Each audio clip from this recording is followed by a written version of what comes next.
उक़बा ने अबू अहाब बिन असीस की लड़की से निकाह किया तो इनके पास एक औरत आई और कहने लगी कि मैंने उक़बा को और जिससे इसका निकाह हुआ है इसको दूध पिलाया है, ना तूने कभी मुझे बताया है।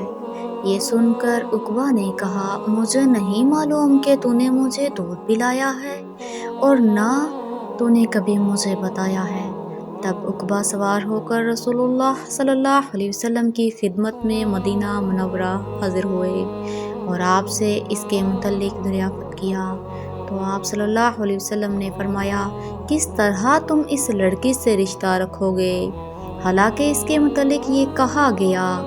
तब उक़बा बिन हारिस ने इस लड़की को छोड़ दिया और इसने दूसरा ख़ाविंद कर लिया।